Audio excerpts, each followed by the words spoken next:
Hello and welcome to another video in the Stands to Reason series. My name is Dan and I will be your host for this video.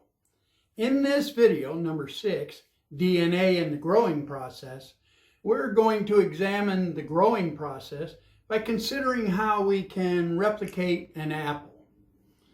If we're going to achieve longevity, then we will need something to eat along the way. In the previous video, Moon and Tides, I illustrated how a solar system is established when the star ignites and illuminates an area in space. As the sun's auras, ripples, are formed, these auras dictate the structure of the solar system. Planets and moons can only form within the space between the auras. We also learned that every element in the solar system is illuminated by the sun's light rays. And in the solar system, all elements are not just illuminated, but constantly illuminated. As light rays constantly bombard the elements' auras are constantly inflated, puffed up. Constantly inflated auras are okay for planet and moon-sized elements, but on our planet, there is not much that can be done with the auras that are expanded all the time. An example of this is if water was always steam.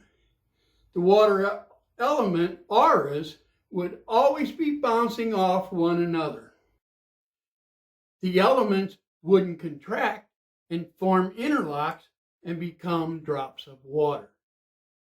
As the light is blocked from illuminating an element, its aura contracts.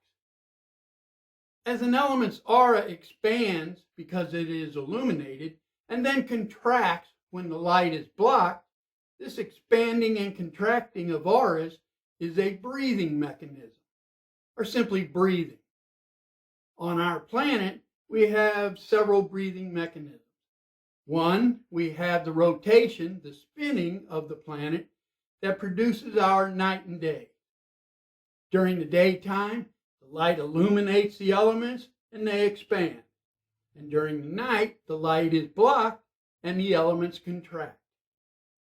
Number 2, we have the tilting of the planet that produces our seasons. During the spring and summer seasons, the temperatures are warm enough so that elements in conjunction with the night and day breathing system can more readily expand and contract.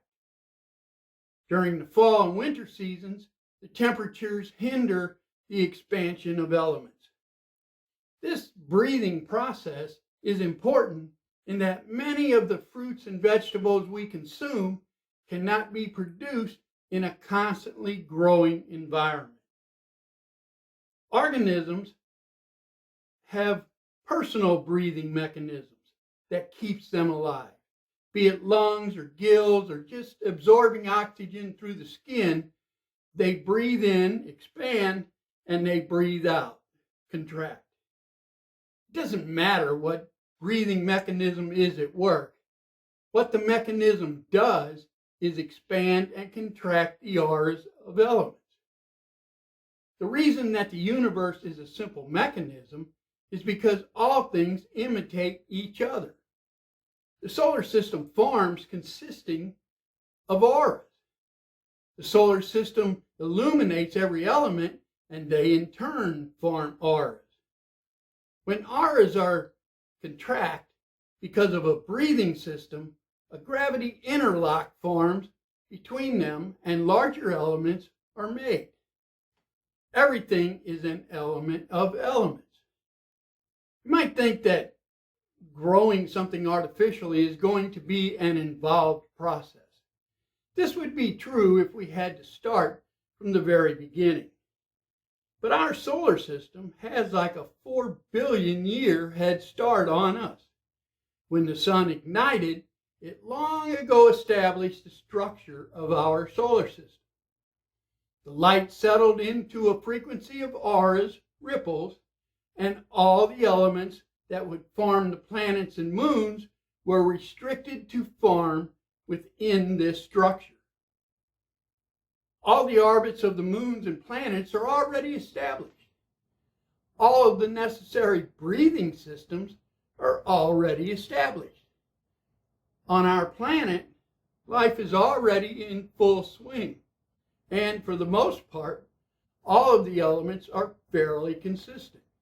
People are people, apples are apples, and trees are trees. Now, underneath all this life, scientists have discovered maps of everything that grows. Growth is simply smaller elements becoming larger elements. And they call these maps DNA. Since everything is already established for us, and we have the maps of where all things start to grow, then we only need to replicate what is already here. We can look at how apple trees consistently produce apples as our guide.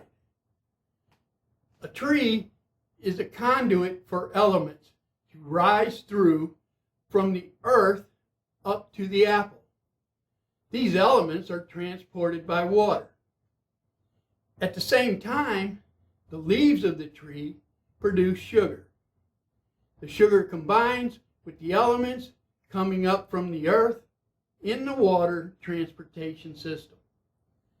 This mixture of elements flows down the stem of the apple.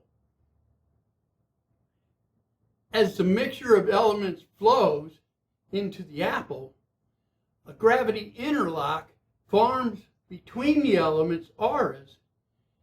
They will interlock with the other elements and follow the DNA map. The DNA will be replicated. For an apple on this planet, this process is repeated over and over for about 60 to 90 days. Then we get an apple. Now, it might seem like a humongous task to replicate an apple, but in actuality, there is no need to replicate a whole apple. Not at this time. We don't need the seeds, the core, the skin, the worm. We just throw that stuff away anyway. All we need, or want at this time, is to replicate the flesh of the apple, the part we eat. Make something like apple chips. Now, to make apple chips then, what we would need is we would need the apple DNA. All right? We would need elements to be used to replicate the DNA. Fertilizer and sugar. Water. A light source to expand and contract things. And a little temperature control.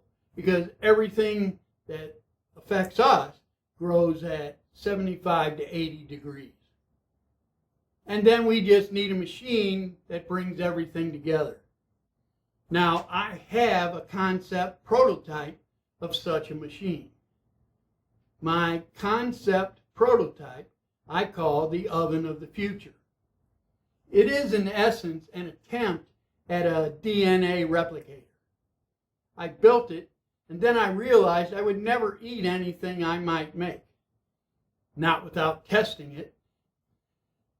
So I'm not going to eat something I might make, because I might actually make the worst poison there ever was.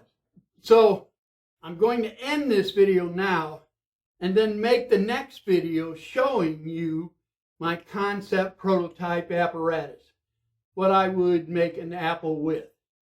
Now, I must claim copyright and trademark and a desire to patent my oven of the future, my DNA replicator, just so nobody tries to halt my work. So, I'm Dan, and I hope to see you in the next video. It'll be fun. And as always, help yourself by helping me.